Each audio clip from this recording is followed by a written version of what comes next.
You ask Tiger to solve. This deals with linear equations with one unknown. The final result is k equals -9. Let's solve it step by step. Isolate the k.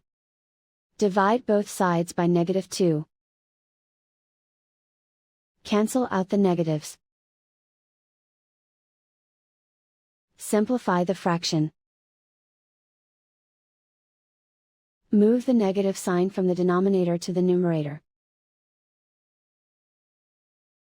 Find the greatest common factor of the numerator and denominator. Factor out and cancel the greatest common factor. And so the final result is k equals -9.